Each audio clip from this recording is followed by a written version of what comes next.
사랑하는 성도 여러분, 저는 오늘 성령 강림 주일에 맞춰서 귀한 말씀을 전하려고 합니다. 하나님은 은혜를 사모하는 사람에게 약속하셨습니다. 성령을 보내시겠다라고요. 하나님은 은혜를 사모하는 사람들에게, 성도들에게 참으로 좋은 것을 주시기를 원하신 하나님이신 것을 성경에서 볼 수 있습니다. 마태복음 7장 11절의 말씀을 보면 너희가 악한 자라도 자식에게 좋은 것을 줄 줄 알거든 하늘에 계신 너희 아버지께서 구하는 자에게 좋은 것을 주시지 않겠느냐 그랬습니다. 악한 부모라도 자식에게는 좋은 걸 줄 줄 아는데 하늘에 계신 너희 하나님께서 너희들에게 좋은 것을 주지 않겠는가 그랬어요. 그런데요, 이 말씀하고 똑같은 내용을 누가복음에서 똑같이 말하고 있어요. 누가복음 말씀의 표현에는 이렇게 말합니다. 11장 13절인데요 너희가 악할지라도 좋은 것을 자식에게 줄 줄 알거든 하물며 너희 하늘 아버지께서 구하는 자에게 성령을 주시지 않겠느냐 그랬습니다. 마태복음에는 좋은 것을 주시겠다 그랬어요. 악한 부모라도 좋은 걸 준다 그랬는데 누가복음에서는 이 같은 내용을 뭐라고 표현하냐면 좋은 것을 주시는데 그 좋은 게 뭐냐? 성령님이시다 그랬어요. 하나님이 우리에게 주시는 최고의 선물이 있다면 그것은 성령님이십니다. 성령님이 역사하지 않으시면요 우리가 구원받을 수도 없고 영적인 어떤 체험도 할 수가 없습니다. 주님이 이 땅에 오셔서 하나님이시잖아요. 근데 하나님이시면서도 불구하고 예수님 사역하실 때에 성령의 능력을 받아서 행하셨던 것을 보게 됩니다. 사도행전 10장의 38절을 보니까 하나님이 예수님에게, 나사렛 예수에게 성령과 능력을 기름 붓듯 하셨으며, 성령과 능력을 기름 붓듯 하셨으며 그가 두루 다니시며 선한 일을 행하시고 마귀에 눌린 모든 사람을 고치셨으니 이는 하나님이 함께 하셨습니다 그랬습니다. 여러분, 많은 사람들이 마귀에 눌려 있습니다. 많은 사람들이 병에 눌려 있고 많은 사람들이 죄에 눌려 있습니다. 근데 주님이 오셔서 성령과 능력을 우리 주님이 받으시고 그 성령과 능력을 받으셨던 우리 주님께서 수많은 사람들을 고치셨다, 회복시키셨다 이렇게 말씀하고 계십니다. 우리 주님 사역 마치시고 승천하실 때에 제자들을 부르셨습니다. 제자들 3년 동안 훈련시키셨고 그리고 그들에게 비전도 주셨고 사명도 주셨습니다. 우리 예수님께서 제자들에게 하신 말씀이 있어요. 너희가 성령을 받기 전까지는 예루살렘을 떠나지 마. 그리고 아무것도 하지 마 그랬어요. 성령 받기 전까지는 아무것도 하지 마 이렇게 말씀하셨어요. 사도행전 1장 4절과 5절의 말씀을 보면 사도와 함께 모이사 그들에게 분부하여 이르시되 예루살렘을 떠나지 말고 내게서 들은 바 아버지께서 약속하신 것을 기다리라 그랬어요. 요한은 물로 세례를 베풀었지만 너희는 몇 날이 못되어 성령으로 세례를 받게 될 것이다 이렇게 말씀하셨다고요. 자, 성령 세례를 받기 전까지는 예루살렘을 떠나지 마. 성령, 약속하신 성령을 기다리라고 그러셨어요. 제자들이 예수님께서 성령으로 일하시는 것을 보았거든요. 또 성령이 역사하신 것을 그들은 놀랍게 체험을 했던 제자들이에요. 그런데 주님이 지금 성령 충만함, 너희가 성령의 세례를 받기 전까지는 이 성을 떠나지 마. 자, 영적인 말씀을 주고 계시는 거예요. 하나님께서 우리에게도 지금 똑같이 말씀하고 계세요. 성령 없이는 거듭나지 못하고 성령 없이는 하나님의 깊은 것이라도 통달할 수 없다라고 하는 거예요. 또 성령께서 우리 안에 역사하지 아니하시면 우리가 그리스도의 사람도 아니고 그리스도의 영이 없으면 그리스도의 사람이 아니라고 말씀했어요. 교인들은 많아요. 하지만 그리스도의 영, 성령을 받아서 그리스도의 제자의 길을 가는 사람은 참 적어요. 오늘 제자들이 어떻게 성령을 받았으며 어떻게 은혜를 경험하게 되었을까요? 사도행전 2장 38절에 베드로에게 우리 예수님께서 은혜를 베풀어 주셔서 베드로가 말합니다. 너희가 회개하여 각각 예수 그리스도의 이름으로 세례를 받고 죄 사함을 받으라. 그리하면 성령을 선물로 받으리니 그랬습니다. 우리가 회개하고 성령을 받아야 한다라고 말씀하고 있어요. 자, 그러면 제자들은 어떻게 성령을 받게 되었을까요? 첫째로 성령님은 사모하는 사람들에게 충만히 임하십니다. 어떻게? 첫째로 하나님께서 약속하신 성령님을 보내주실 것을 믿고 기다렸습니다. 어떻게 성령을 받느냐? 믿고 기다렸다는 거예요. 성령님을 보내주실 것을. 아주 중요한 말입니다. 약속하신 성령을 보내신다라고 하는 것입니다. 우리가 함께 오늘 본문의 말씀을 읽었습니다. 누가복음 24장 49절의 말씀에 약속하신 성령, 약속하신 것을 너희에게 보내리니 너희는 위로부터 능력으로 입혀질 때까지 이성에 머물라 하시니라. 약속하신 거, 성령님. 이 약속은 이스라엘 민족에게만 주어진 것이 아니고 이방인에까지 베드로가 성령 충만하여 성령으로 능력을 경험한 다음에 설교할 때 보니까 놀라운 약속이 먼 데 나라 사람들까지, 이방인들까지, 우리들까지도 전파하게 되었다고 하는 것을 얘기합니다. 자, 제자들이 어떻게 성령을 받게 되었다고요? 사모하는 가운데 받게 되는데, 그들이 그래서 약속하신 하나님이 성령을 약속하신 것을 보내주실 것을 믿고 기다렸을 뿐만 아니라 그 성령을 받기 위하여 둘째로 그들은 기도에 전혀 힘쓰게 되었다고 하는 것입니다. 기도에 집중할 때, 그럴 때 성령을 받은 것입니다. 그들이 모였는데 몇 명이 모였느냐? 120명이 모였다고 합니다. 근데 성경을 자세히 보면요, 예수님 승천하실 때에 어떤 몇 명의 사람들이 모였냐면 약 500여 명의 사람이 모였다고 그랬어요. 500여 명의 사람들이 예수님이 승천하신 것을 보았다 그랬거든요.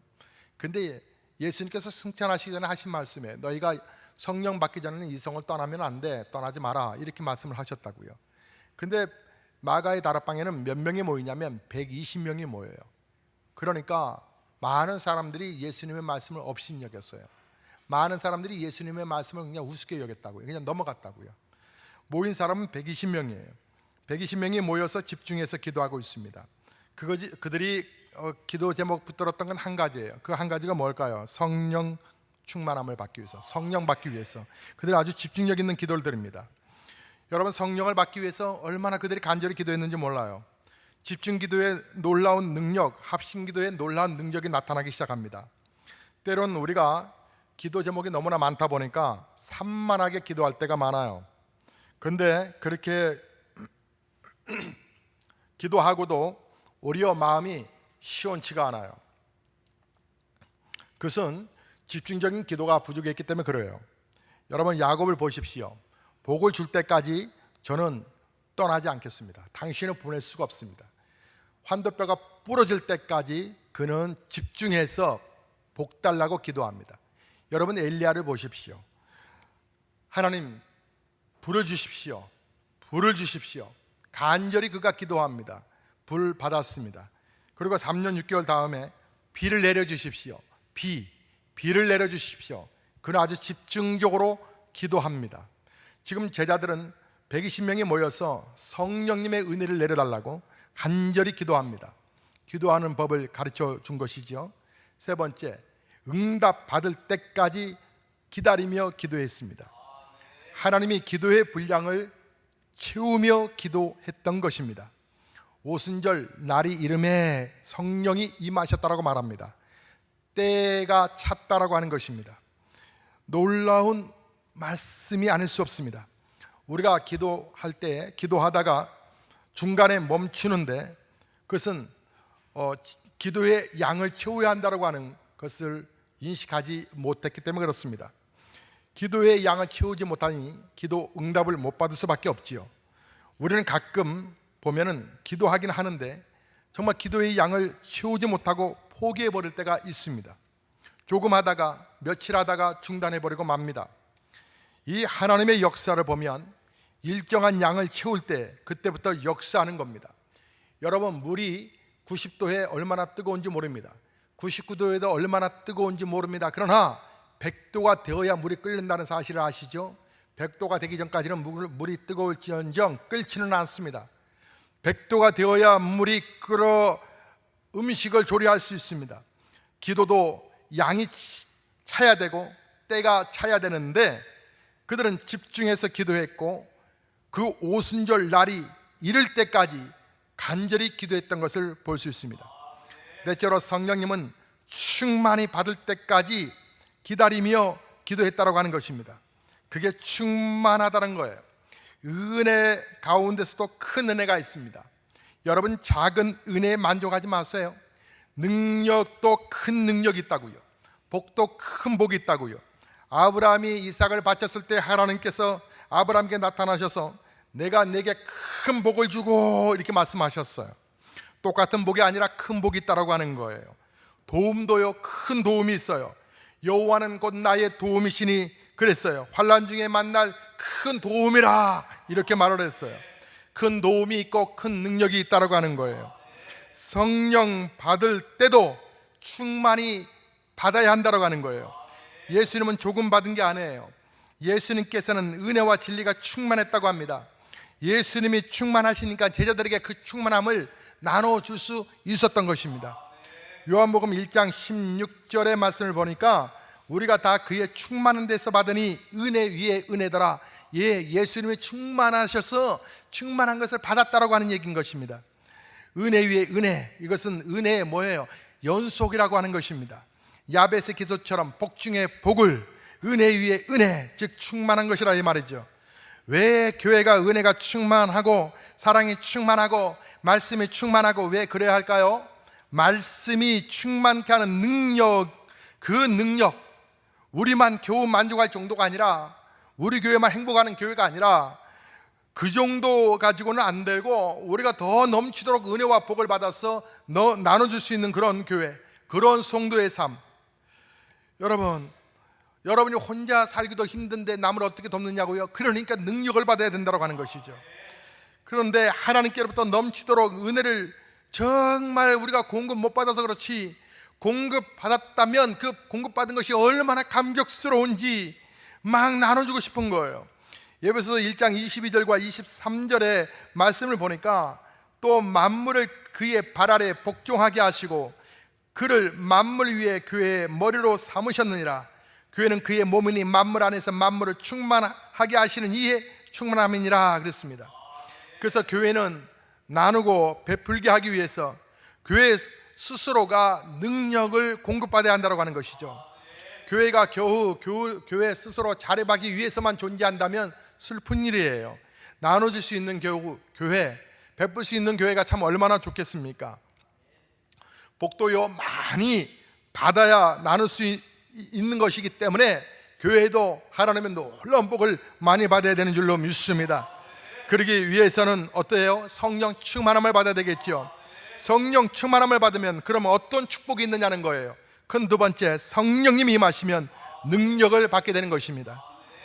예수님의 제자들에게 능력이 필요한 것은 말할 필요도 없는 것이지요. 기도를 여러분 1시간 할 수가 없는 것뿐만 아니라 예수님의 제자들이 1시간도 버거웠던 것은 결국은 예수님을 부인하고 예수님을 오리어 떠나버리는, 도망치는 그러한 모습의 추태를 볼 수밖에 없었습니다. 예수님의 제자들에게 능력이 필요했던 것은 위로부터 능력이었거든요. 누가복음 24장 49절을 보면 주님께서 위로부터 능력을 입혀올 때까지 이 성을 유하라고 말씀하셨습니다. 우리 인생은 사실 능력의 문제가 아닐런지요. 여러분, 짐이 무거운 게 아니에요. 짐을 감당할 능력이 부족한 것이죠. 능력만 있어 보십시오. 얼마든지 짐도 감당하고요, 책임도 감당하고요, 일도 감당하고요. 그렇지 않습니까? 교회도 마찬가지입니다. 교회 일 하나에 정말 어느 분은 이것이 너무 버거워서 마음에 갈등도 하시고 쫄쫄매고 힘들어하신 분이 계십니다. 물론 그럴 때는 잠시 짐을 내려놓는 것도 좋겠지요. 하지만 생각해 보면 사실은 그 짐이 무거운 게 아니라 그 능력, 내 안에서 그 짐을 감당할 능력이 부족하고 지혜가 부족했던 것이지요. 그런가 하면 어떤 분은 일을 2개, 3개, 4개, 5개를 맡겨도 그냥 척척척척 해내버립니다. 왜요? 능력이 있기 때문에 그렇습니다. 지혜가 있기 때문에 그렇습니다. 일을 잘 분해해서 나누고 협력하고, 그래서 그 일을 그냥 지혜롭게 잘 해나가는 것입니다. 제자들은 이 영적 싸움에서 졌던 사람들이에요. 왜요? 능력을 공급받지 못했기 때문에, 기도할 힘이 없었기 때문에. 능력은 기도를 통해서 이루어져 가는 것이거든요. 여러분, 기도가 얼마나 중요한데요. 기도하면 능력을 얻게 됩니다. 기도하면 건강을 얻게 됩니다. 기도하면 지혜를 얻게 됩니다. 기도를 하면 여러분 위경에서 건짐을 받게 됩니다. 하느님 앞에 쓰임 받게 됩니다. 그런데 우리는 아는데 기도를 못해요. 힘이 부족해요. 여러분, 기도하기 위해서 힘을 달라고 기도하셔야 돼요. 기도하기 위해서 힘을 달라고 기도해야 된다라고요. 왜냐하면 내가 기도하려 하는데 힘이 안 생기는데 그것은 육신이 너무 강한 거예요. 영은 약하고 생각은 강하고, 그러다 보니까 내 육신이 나를 지배하고 있는 거예요. 영이 나를 지배하는 것이 아니라 육신의 생각과 육신이 나를 지배해버리고 말아요. 여러분, 새벽기도 나와야 된다고 하는 걸, 기도해야 한다는 거, 중요하다는 걸 인식하지 못하는 분이 어디 있어요? 본인은 나오지 못해도 어머니는 나와서 기도해 주기를 바라고, 또 목사는 열심히 또 새벽에 기도해야 될 것을 여러분 바라고 계시잖아요. 여러분, 제가 간치수가 높다고 새벽기도 하지 아니하고 기도 그냥 푹 쉬고 있다라고 하면 여러분에게는 얼마나 근심과 염려가 더 크겠어요. 여러분, 중요하다는 거 알잖아요. 기도가 너무나 소중하다고 하는 거, 새벽기도의 소중성을 다 아는데, 그런데 왜 정작 나는 나오지 못하는 것일까요? 약한 거예요. 이불을 들 능력이 없는 거예요. 이불을 제칠 힘이 없는 거예요. 침대에서 일어날 그 힘이 없는 거예요. 침대가 과학이어서 끌어당기는 힘이 강해서 그런지 그 침대를 벌떡 일어날 힘이 부족한 거예요. 내게 능력이 부족한 거예요. 알람을 3개나 준비했는데도 알람은 끄기는 하지만 일어날 힘이 없는 거예요.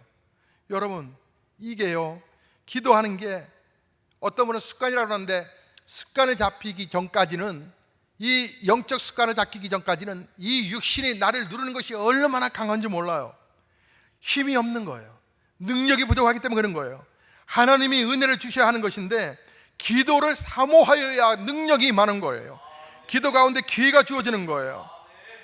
사랑하는 성도 여러분, 저는 우리 성도님들이 아프다, 무슨 일이 있다라고 생각하면 얼마나 가슴이 조이며 기도하는지 몰라요. 왜 기도를 할까요? 기도의 능력으로 그 성도를 보호하고 기도의 능력으로 그의 삶이 열어진다고 하는 것을 확신을 갖기 때문에 기도하는 거예요. 여러분, 기도하면 하나님이 너무나 좋아하세요.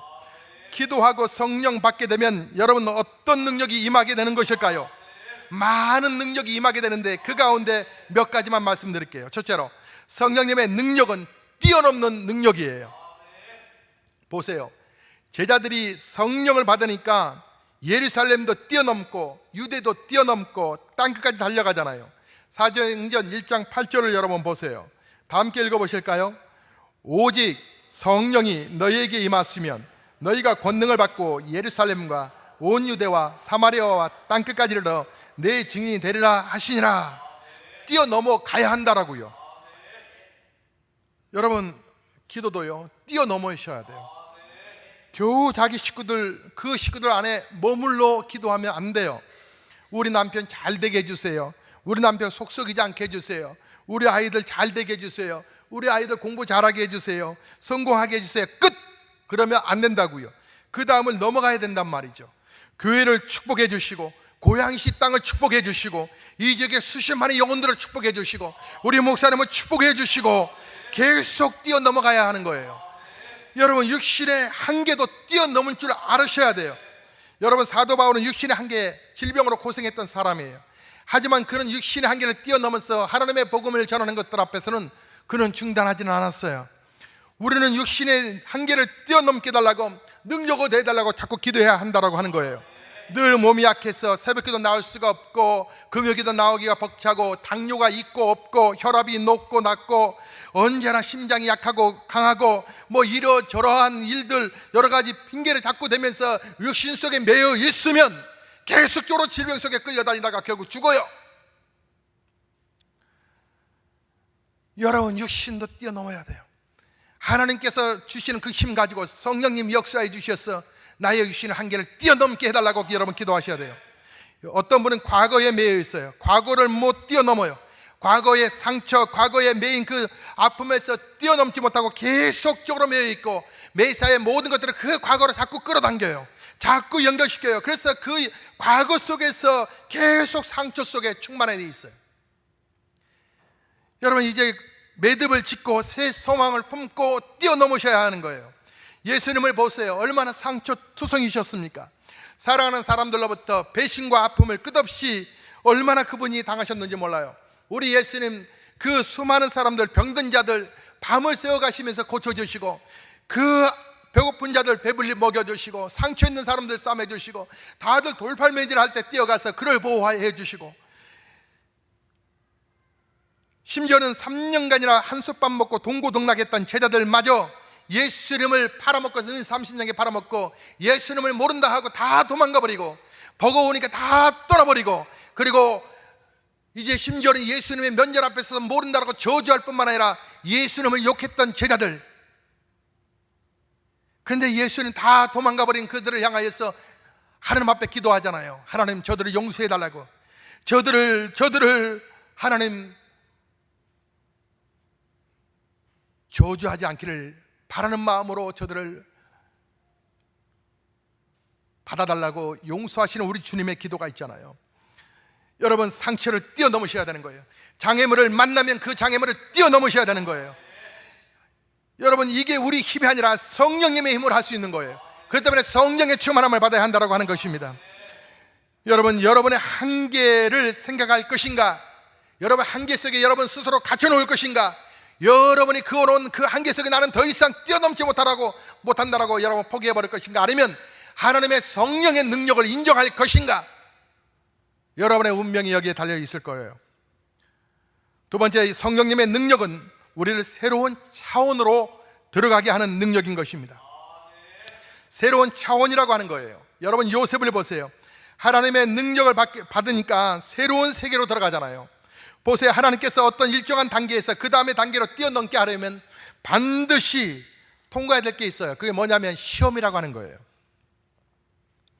그 시험, 시련, 그 시련을 통과한 다음에 그것을 잘 견디어서 그곳에서 낭망하지 아니하고 그곳에서 불평하지 아니하고 그곳에서 절망하지 아니하고 그곳에서 원망하지 아니하고 그렇게 통과된 사람, 그 사람을 다음 단계에 들어가게, 다른 차원으로 들어가게 하시는 거예요.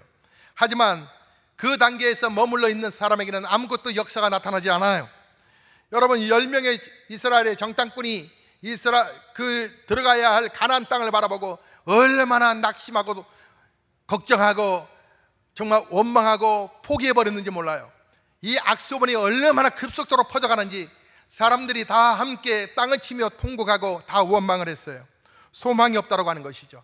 그 시험을 뛰어넘지 못하고 그 앞에서 다 무너져버린 10명의 그 사람들의 무리 속에서 사람들이 다 절망하고 낙심할 때 하나님께서 그들을 다 쓸어버렸어요. 그래서 결국은 가나안 땅에 들어가지 못하게 만들어버렸어요.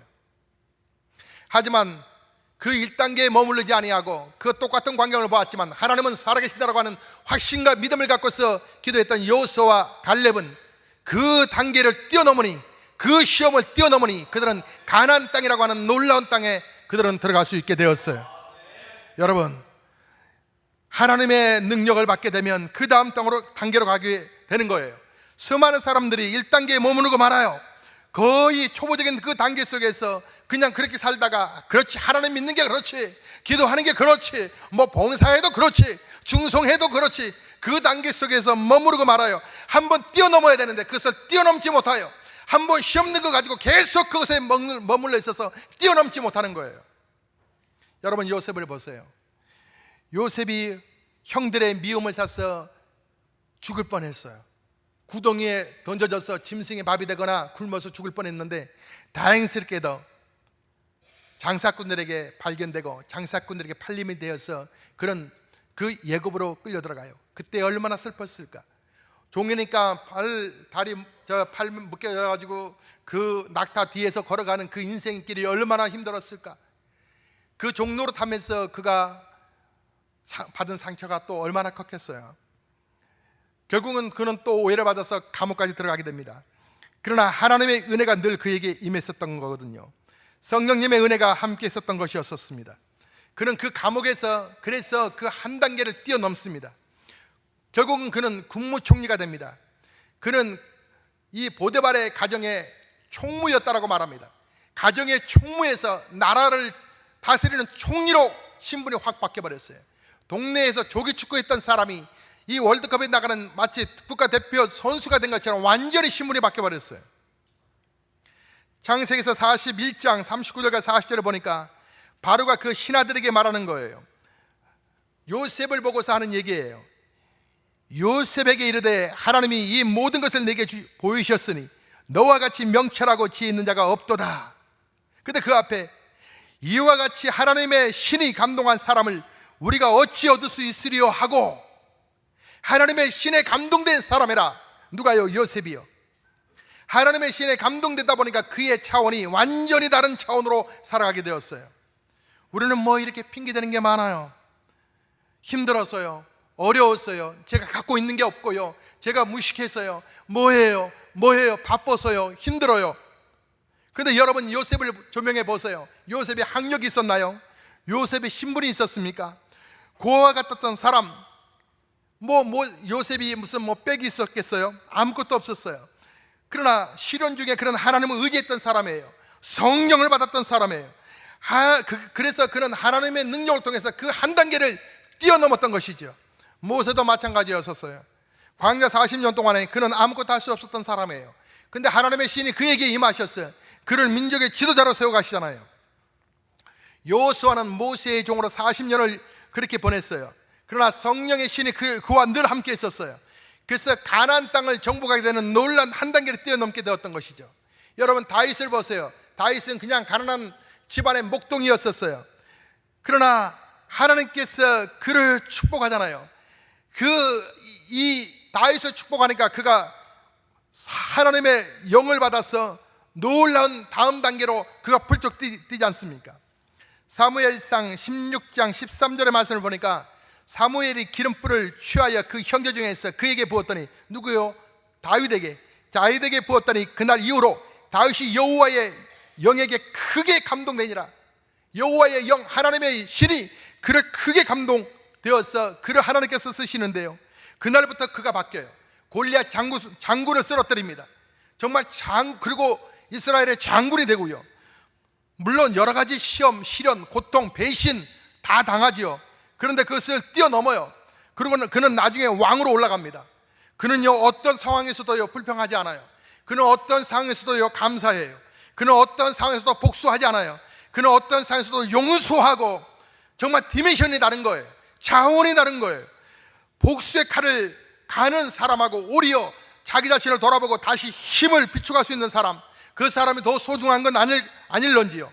여러분, 시련을 만났다고 물론 다 잘 되는 건 아니에요. 시련 속에 넘어지는 사람이 있는가 하면 그 시련을 믿음으로 잘 반응하는 사람들이 있다, 이 말이에요. 사람이 스트레스를 받고 환경 속에 막 질르다 보면 위장의 병이 생겨요. 그래서 음식을 제대로 먹지 못함으로 해서 막 변비도 생기고 불면증도 생기고 여러 가지 몸에 막 합병증들이 막 일어나요. 그 부분을 정말 통과할 수밖에 없는, 그것을 회복할 수 있는 것은 뭐냐면 바로 성령 하나님의 능력이 나를 지배하실 수밖에 없어요. 하나님의 능력이 나를 지배하셔서 나의 모든 육체적 한계를 뛰어넘어 하나님의 역사가 계속적으로 증거되고 나타난다고 하는 것을 확신하고 믿음으로 나아가는 것. 여러분 한 단계 뛰어넘어야 되지 않겠어요? 좀 다른 차원으로 우리가 올라서야 되지 않겠습니까? 저와 여러분이 차원이 다른 생애를 살아갈 수 있기를 주의 이름으로 축원합니다. 세 번째, 성령의 능력은 예수님의 증인이 되는 능력인 것입니다. 사도행전 1장 8절의 말씀을 보니까 성령을 받게 되니까 내 증인이 되리라 이렇게 말하지 않습니까? 땅까지 내 증인이 되리라. 예수님을 증거하는 게 뭐예요? 성령님이에요. 성령님은 예수님을 증거하는 영이시기 때문에. 자, 근데요, 여러분과 제가 살아오면서 누군가의 이름을 위하여 살아가지 않습니까? 어떤 사람은 회사의 이름을 가지고 생업을 갖고서 살아가고요, 어떤 사람은 학교 교사나 선생으로서의 자기의 이름을 걸고 그것도 있는 소속의 이름을 걸고 그렇게 살아가지 않습니까? 그래서 누군가의 이름을 가지고 우리 인생을 살아가는 거예요.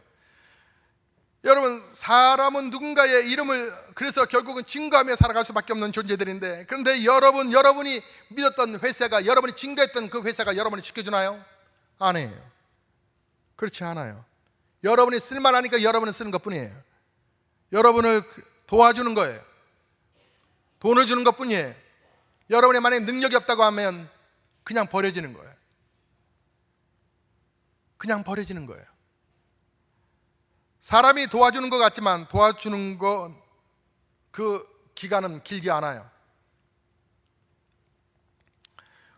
우리가 증언해야 할 이름은 예수 그리스도이시고, 예수 그리스도의 이름으로 나아가는 그 증인된 그런 삶의 이 모습은 예수님이 우리를 책임져 주시는 거예요.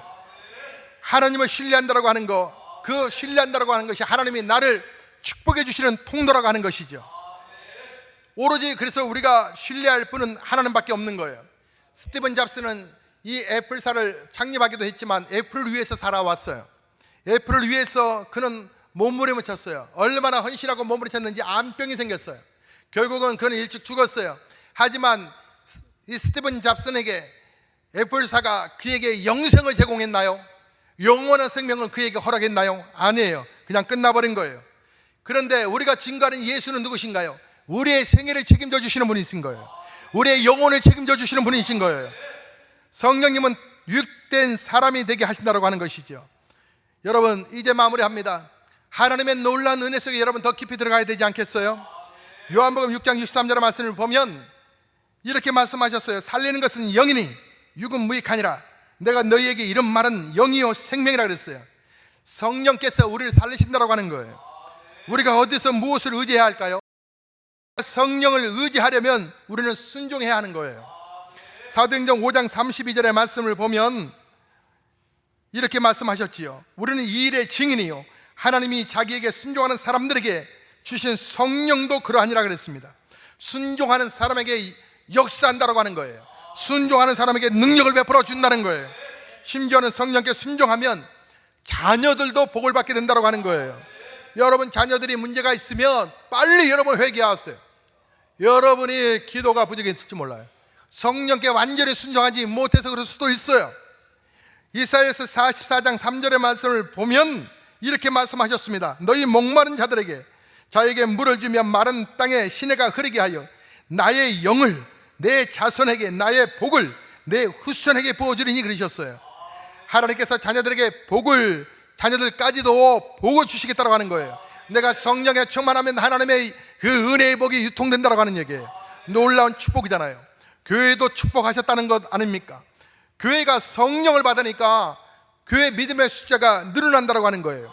사도행전 9장 32절의 말씀을 보면 그리하여 온 유대와 갈릴리와 사마리아 교회가 평안하여 든든히 서가고 주를 경외함과 성령의 위로로 진행하여 수가 더 많아지나 수가 더 늘어난다고 하는 거예요. 믿는 숫자가 늘어난다고 하는 거예요. 성령에 충만하면, 내가 성령에 충만하면 성령의 은혜가 넘쳐난다는 거예요. 지역이 넘쳐나고 이 가정들마다 이 넘쳐나게 되어서 그들이 다 하나님 앞에 돌아오게 된다고 하는 것이죠. 사랑하는 성도 여러분, 우리도 성령 강림 주일에 성령의 충만함을 다시 받아야 되지 않겠어요? 그래서 우리도 뛰어넘어야 되지 않겠어요? 새로운 차원으로 살아야 되지 않겠어요? 하나님의 능력 가운데 하나님의 능력을 증거하며 행복하게 살다가 하나님 나라 갔을 때 잘했다라 칭찬받는 우리 믿음이 돼야 되지 않겠어요? 그러기 위해서는 성령님의 은혜를 어때요? 사모해야 받는 거예요. 사모한다라고 하는 건 뭐예요? 기도하에 자리에 쓴다라고 하는 거예요. 사랑하는 성도 여러분, 하나님은 우리에게 놀라운 복을 주기를 원하고 계세요. 살아계신 하나님은 분명히 여러분의 생애 속에 놀라운 이정표로 역사를 일으키기를 바라고 계세요. 하나님은 살아계시거든요. 그 하나님 앞에 간구하세요. 우리가 다음 주 화요일 날 이 현수막에 걸려있는 이 네 분의 강사님을 초청해서 우리 성도님들이 은혜 받는 자리에 이분들을 모시게 됩니다. 여러분 다들 오셔서 평일이긴 하지만 여러분 되도록이면 월차는 이때 쓰는 거예요. 은혜 받는 곳에 쓰는 거예요. 이분들 모시기 참 어려운 강사님들이신데 우리 교회 초청하게 됐습니다. 성령의 놀라운 은혜가 일어날 줄로 믿습니다. 또한 우리 교회뿐만 아니라 이 지역에 있는 모든 목사님 사모님들 다 함께 초청해서 은혜 받는 자리이기 때문에 우리 교회가 교회 이름을 새롭게 하고 새롭게 출발함에 있어서 큰 하나님의 새로운 도약의 역사가 시작될 것입니다. 성령 충만한 교회, 그래서 성령에 사로잡혀서 성령의 역사를 증거하지 않으면 견딜 수 없는 그러한 교회, 바로 우리 교회가 하나님의 위대한 역사를 일으킬 줄로 믿습니다. 오늘은 성령 강림 주일입니다. 성령께서 오신 날을 기념하는 주일입니다. 여러분에게서 성령의 충만한 그 은혜가 넘쳐나시기를 주의 이름으로 축복합니다. 우리 찬송 드리시겠습니다.